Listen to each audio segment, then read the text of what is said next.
A'udzubillahi minasyaitonirrajim. Bismillahirrahmanirrahim. Assalamualaikum warahmatullahi wabarakatuh. Innal hamdalillah nahmaduhu wa nasta'inu wa nastaghfiruh wa na'udzubillahi min syururi anfusina wa min sayyiati a'malina. May yahdihillahu fala mudhillalah wa may yudlil fala hadiyalah. Dalam aja maksudnya. Asyhadu an la ilaha illallah wahdahu la syarikalah wa asyhadu anna Muhammadan abduhu wa rasuluh. Allahumma shalli wa sallim wa barik ala hadzal nabiyil karim wa ala alihi wa sahbihi ajmain. Bapak-bapak pengurus masjid yang saya hormati, Bapak Ibu yang saya muliakan, bersyukur kita kepada Allah dengan mengucapkan alhamdulillahirabbil alamin. Bersolawat kita kepada Rasulullah sallallahu alaihi wasallam dengan ucapan Allahumma shalli ala Muhammad wa ala alihi washabihi wasallim. Setidaknya ada dua hadis mengenai penciptaan manusia ini, Pak, terutama Nabi Adam alaihissalam. Hadis yang pertama ini diriwayatkan oleh Imam Ahmad. Allah menciptakan Nabi Adam itu dari sebuah genggaman yang diambil unsur tanah itu dari segala tanah yang ada di muka bumi ini. Unsur itu diambil, Pak. Kemudian anak keturunan Nabi Adam ini akan datang sesuai dengan kadar tanahnya. Makanya ada yang berwarna putih dalam hadis ini, ada yang berkulit merah, ada yang berkulit hitam, atau kombinasi dari warna itu. Atau ada yang berwajah sedih, ada yang baik, atau ada yang kombinasi di antara itu. Jadi di dalam hadis ini ternyata memang kita ini diciptakan, Pak, sesuai dengan kadar tanahnya. Ya, makanya warna kulit kita ini beda-beda. Apa salah kita sama orang Amerika, Pak, kan? Tapi tergantung kadar tanahnya. Jadi kalau menurut saya nih, Bu, yang kalau ada anak bandel betul, susah diatur. Takutnya nih tanah sengketa, Pak, dapat takarannya. Jadi ini hadis yang pertama mengenai penciptaan Nabi Adam alaihissalam. Dah paham kita sampai di sini, Pak, bahwa kita ini ada yang berwajah sedih, ada yang berwajah bahagia, dan memang dalam kenyataannya itu terbukti, Pak. Ada wajah kita ini, Bu, ya, wajah pemarah, tidak murah senyum, tapi baik sebetulnya, Pak. Memang itulah nasib dia, dapatlah dia wajah macam itu tuh, Pak. Mau diapakan lagi, Bu? Ada wajah kita ini angkuh, wajah itu bawaannya, Pak, sombong seolah-olah, padahal enggak. Ini ujiannya berat betul nih, Pak. Ditangkap sama polisi, misalnya diberhentikan polisi di jalan, Pak. Apa salah saya, Pak? Helm pakai, SIM nih, STNK nih, kaca spion lengkap. Kata polisi itu muak aku nengok muka, mukanya yang kena kadang-kadang, Pak. Jadi kadang orang menilai itu, Bu, dari wajah, dan itulah jadi ujian bagi kita. Nah, yang dapat wajah ramah, padahal pencuri banyak juga, Pak, kan? Wajah baik, nipu orang gitu, Pak, kan? Jadi tidak bisa itu dijadikan acuan. Nah, di dalam hadis yang kedua, ini hadis riwayat As-Saddi dari Abu Malik, dari Abu Soleh, dari Ibnu Abbas, dari beberapa orang sahabat. Jadi Allah pertama kali memerintahkan kepada malaikat Jibril, wahai Jibril, ambil tanah di bumi. Turunlah malaikat Jibril, Pak. Pas malaikat Jibril mau mengambil unsur tanah dari bumi ini, bumi mengamuk, Pak. Ini dalam hadis yang kedua. Bumi sempat komplain dia. Apa maksud kau nih, Jibril? Tahu-tahu datang kau mau ngambil aku pula. Aku diperintah Allah ngambil sedikit aja coba. Kata bumi, enggak, jangan kau sakiti aku. Aku berlindung kepada Allah dari kau mengganggu aku. Jadi itulah, Pak, ya. Unsur bumi ini, Bu, aslinya tuh pelit. Makanya asli kita tuh sebetulnya kikir, Pak. Cuma karena kita belajar ilmu agama, tahu kita jadinya makanya hilang unsur bumi itu dalam jiwa kita. Tapi kalau sempat unsur bumi ini ada di dalam jiwa kita, pelit kita minta ampun jadinya Pak. Ada nenek Bu ya, sholat nak tanggung rajinnya, dicuri orang mangganya, demam dia 3 hari Pak, mangga itu mana. Kalau minta dia baik-baik pasti Ibu kasih, tanda tak dapat itulah maka dicuri anak-anak. Kalau bisa minta baik-baik, tak mungkin orang mau mencuri Pak. Banyak tak Bu, kita orang yang rajin sholat, tapi hati kita ni udah lengket dengan unsur bumi Pak. Makanya banyak orang sholat ni yang bakil Bu. Pelit dia, bukan tidak sedikit Pak. Nah kemudian Pak, karena bumi berlindung kepada Allah, malaikat Jibril tidak berani ganggu, karena membawa nama Allah. Balik malaikat Jibril balik Pak. Bumi berlindung kepadamu ya Allah, aku tidak berani mengambilnya. Dan Allah tidak marah, karena bumi berlindung kepada Allah. Diutus pula Mikail, turun Mikail ke bumi. Waktu mau ngambil, apa maksud kalian ini sama aku nih, kata bumi. Tadi Jibril mau ganggu aku tuh, kau pula lagi. Aku diperintah Allah sikit aja mau ku ambil nih bumi. Dan aku berlindung pada Allah, kalian jangan ganggu aku. Apa yang menjadi hakku jangan kalian ganggu. Makanya dalam hadis disebutkan Bu, setelah Allah menciptakan bumi, Allah memalingkan mukanya. Maksudnya karena itulah aslinya bumi ini. Sempatlah berharga bumi ini. Mungkin tidak ada orang kafir minum seteguk air pun, tanda tidak berharga lah tuh. Mau yang nyembah Allah, tidak nyembah Allah, duit banyak juga. Minum dapat juga, hujan dapat juga, kebahagiaan hidup dikasih juga. Tandanya apa? Tanda tidak berharga lah bumi ini bagi Allah. Kalau berharga Pak, ada berapa banyak orang yang mempersekutukan Allah, nyaman aja hidupnya. Bagi Allah bumi ini tidak ada artinya. Balik pula lah malaikat Mikail balik ke atas Pak.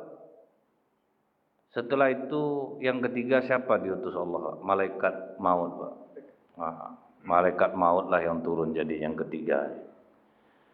Diambil oleh malaikat maut permukaan tanah bumi ini sedikit. Ngamuk bumi. Ngapa pula kau ambil tuh? Kau tak ngomong-ngomong kau. Tak mau tahu aku Allah nyuruh aku. Kata malaikat maut Pak. Diambil terus.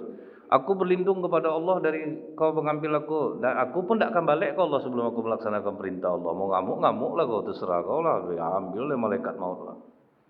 Jadi yang berhasil mengambil bahan penciptaan kita ini Pak, malaikat maut Pak. Makanya hati-hati kita nih, malaikat maut itu tidak ada segan-segannya Pak. Mau di mana saja, kapan saja, mau sehat, mau sakit, dia berani ngambil. Karena dia inilah di dalam skenario Allah yang akhirnya berhasil mengambil bahan penciptaan manusia ini. Ada sebab. Tidak berani bumi ngamuk-ngamuk seorang lah, tidak peduli dia Pak. Kau berlindung kepada Allah, Allah yang merintahkan aku. Tidak mungkin aku balik dengan kosong. Diambillah genggaman itu oleh Allah. Ini yang dikatakan Allah di dalam surat Shad. Kalau kita lihat surat Shad Pak, ayat 71. Inni khaliqum basyarum min tin. Sesungguhnya aku akan menciptakan manusia dari tanah. Jadi bahan penciptaan kita ini bukan seperti Charles Darwin yang mengatakan kita ini dari kera. Allah sendiri mengatakan bahan penciptaan manusia ini dari tanah. Fa idza sawaituhu wa nafakhtu fihi min ruhi faqa'u lahu sajidin. Setelah aku sempurnakan kejadiannya dan kutiupkan kepadanya ruh ciptaanku, maka tersungkurlah kamu bersujud kepadanya. Jadi jelas bahwa kita diciptakan Allah dari tanah. Tidak perlu kita ragukan lagi, informasinya dari Al-Quran. Dan ternyata seluruh di badan kita ini, kalau diurai satu-satu, memang seluruh unsur tanah ada di dalam tubuh kita ini. Ada besi, ada macam-macam nih Pak, di dalam tubuh kita ini. Ternyata betul kita ini unsur dari tanah. Setelah dibuat Allah dari tanah, bentuk Nabi Adam ini Bu, sudah dibentuk. Tinggi 60 hasta, 1 hasta, taruhlah 1,5 meter, berarti 30 meter lah Pak. Setelah tinggi sudah dibuat, tapi tidak diapa-apakan Pak. Dibiarkan saja seperti itu, Tidak ada mau diganggu-ganggu, rasanya tidak ada. Sampai lamanya 40 tahun. Dibiarkan seperti itu saja. Jadi malaikat setiap kali lewat takut melihat makhluk yang ini. Ini makhluk apa nih, diam aja. Jadi malaikat pun takut melihatnya, Bu. Datanglah makhluk Allah yang menjadi kepercayaan Allah, namanya Azazil. Ditanyanya ke malaikat nih, kenapa kalian takut? Entahlah, ini makhluk apa kami tidak tahu. Maka kata Azazil ini, aku akan mencoba makhluk yang diciptakan Allah ini. Maka masuklah Azazil ini dari lubang hidung Nabi Adam, rupanya jebol ke lubang dubur, Pak. Keluar dia balik. Kata Azazil ini makhluk aneh. Tidak bisa aku menguasainya. Aku masuk dari hidung, keluar lewat dubur. Kemudian dites lagi oleh Azazil dengan yang kedua, Bu. Dipukul. Ternyata berdentang tubuh Nabi Adam ini, Bu. Ini yang dikatakan Allah dalam surah Ar-Rahman ayat 14. Khalaqal insana min salsalin kal fakhar. Dia menciptakan manusia dari tanah kering seperti tembikar. Keramik itu, Pak. Itulah aslinya badan kita ini, keras, Bu. Makanya kalau orang solid dilatihnya pernapasan, besi bisa bengkok di badan dia, tombak diapain ke leher, cuman ndak simsalabim, Pak, ndak ada pakai jampi-jampi. Pas diwawancara orang-orang solid itu berapa tahun kalian melatih ini? 22 tahun, Pak. Jadi aslinya tubuh kita ini memang keras, Pak. Ketakutan Mbah Azazil ini bukan makhluk biasa.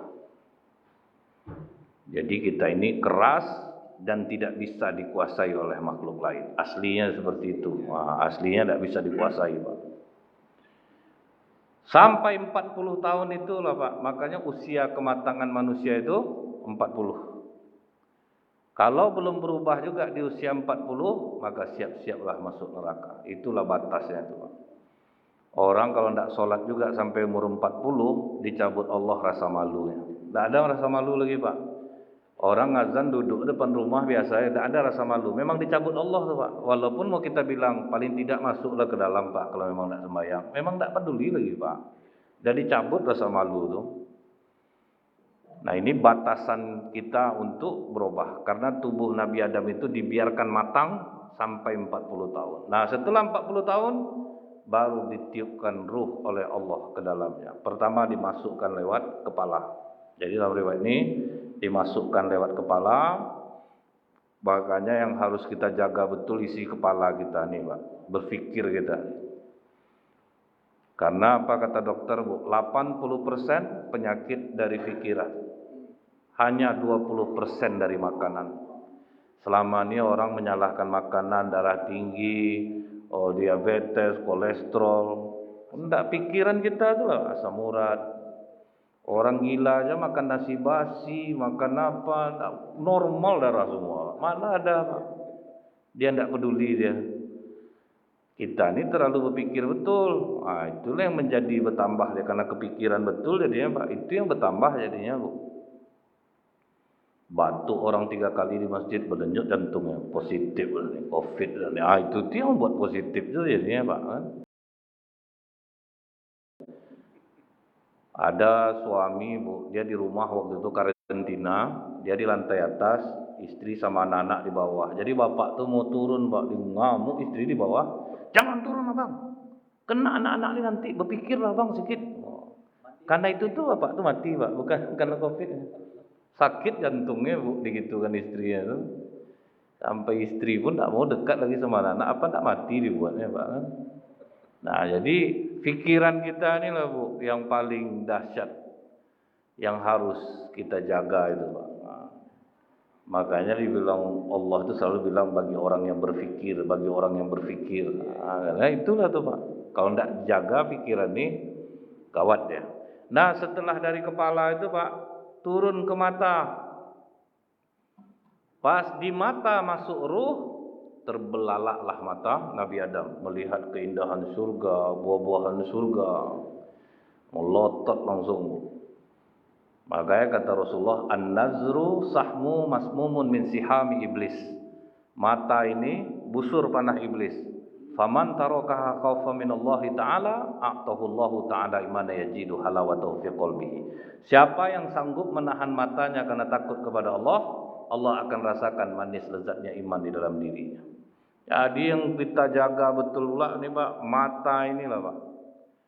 Terbelalak mata Nabi Adam dibuatnya Bu. Contohnya Pak, bulan puasa. Padahal tadi aman-aman aja perut kita nih Bu. Habis asar keluar. Nengok apa orang jual berbukaan tuh Pak. Gara-gara mata tuh lah terbeli sarabi, terbeli salalau, terbeli lotek. Padahal tidak ada yang terhabiskan habis itu Pak. Betul tuh Pak ya. Pas bulan puasa banyak orang mantarkan makan ke masjid. Waktu jam-jam 5 tuh sampai kena marah anak-anak kecil tuh ngambil tuh. Ya kalian ambil tuh, ambil macam kan habis lah sama yang ngomong nih. Kira pas berbuka berlebih-lebih dia Pak. Itulah mata nih. Sekuat apapun iman laki-laki, ujiannya adalah mata. Melihat wanita. Mata perempuan, ujiannya harta benda. Itu bedanya Pak. Kalau mata laki-laki ini pasti ke perempuan, tidak ada cerita. Setua apapun Pak, yang selera itu tetap ada Pak. Iya betul. Condong kena rancak itu memang betul tuh Ibu ya.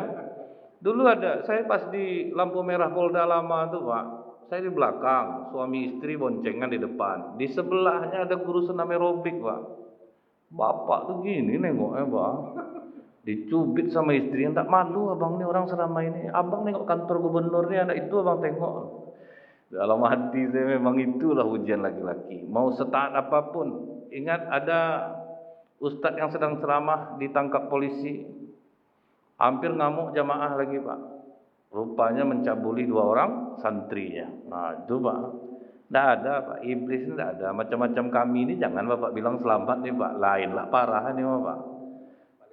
Paling banyak godaannya kami ini Pak, besar Bu. Kadang ibu-ibu ini bertanya di WA, ibu-ibu ini tak dijawab Pak, nanti sensitif perasaannya Pak. Dijawablah, saya ada masalah Ustadz sama suami saya, macam-macam lah Pak. Kita jawab, terklik pula foto ibu tuh, cantik ibu ini mah. Itulah mulai berdentang jantung tuh Pak. Udah 4 hari komunikasi, alangkah bahagia ya Ustadz kalau sempat suami saya Ustadz nak mau tentang jantung dia Pak. Mau rasa mencuruh ibu itu cerai, ibu cerai aja lah ibu, mau gitu rasanya Pak. Iblis itu dia macam-macam kami ini yang ngeri nih Pak. Besar godaannya, jadi mata kita ini hati-hati. Makanya ada suami ibu ngajak istrinya ke mall, digandengnya terus istrinya, bukan karena mesra tuh Bu. Dilepaskan belanja dia itu, maka dipeluk bapak itu terus tuh Bu. Jadi saya kalau udah nengok Pak, suami di mall udah digenggamnya tangan istrinya atau dikepitnya tangannya Pak, udah tahu saya tuh. Bukan mesra tuh Pak. Dilepaskan belanja dia Ustaz, maka dipeluk terus Pak. Lihat mata itu Pak. Sekaya apapun laki-laki, dompet kami 1 Bu. Perempuan berapa jumlah jilbabnya Pak, segitulah jumlah tasnya tuh Pak. Itu tuh bedanya Pak ya. Jadi yang kedua kita jaga mata kita ini. Turun lagi ruh itu, pas sampai di hidung bersin Nabi Adam. Pas bersin itulah kata Allah, ucapkanlah alhamdulillahirabbil alamin. Jadi zikir alhamdulillah itu udah tua tuh Pak. Kenapa kita bersin mengucapkan alhamdulillah? Terbukti secara ilmu kedokteran, di saat kita bersin tubuh kita mati beberapa detik karena dia mengeluarkan penyakit. Mati kita tuh Pak pas bersin tuh. Maka kalau tidak jadi bersin tuh Bu, lain sakit hatinya. Kadang kawan nih Pak, awak mau bersin diajak bicara Pak, tuh lama menung kita dibuatnya tuh Pak. Udah testar gini Pak, dibawa ngomong, itu yang lain sedihnya Pak. Karena ini penyakit mau keluar. Tapi Rasulullah ngasih batasan Pak. Apabila lebih bersin dari 3 kali, berarti kalian sakit. Jangan alhamdulillah kepanjangnya Pak. Udah 8 kali bersin, alhamdulillah gak terus. Berarti bapak ibu sakit tuh. Bawa berobat. Jadi Rasulullah ngasih batasan 3 kali. Tapi menguap baik ngantuk ataupun tidak, tutup sekuatnya. Disitulah iblis itu bisa masuk. Tidak selamanya badan kita berat-berat tuh Pak, karena kita sakit Bu. Kadang menguap tidak menutup tuh berapa masuk dia ke dalam tuh Pak. Kadang pas walat dolin tuh Pak, walat dolin. Mau berapa masuk tuh Pak ya. Pas nguap sekaliannya langsung Pak, dilalukannya sekali nguap ya. Maka kadang tengkuk berat, badan berat, takut banyak masuk ke dalamnya. Nah, setelah dari hidung langsung lewat, tidak ada dikisahkan tentang di mulut, pas sampai di perut langsung lapar perut Nabi Adam, karena mata tadi sudah melihat makanan-makanan surga, buah-buahan surga.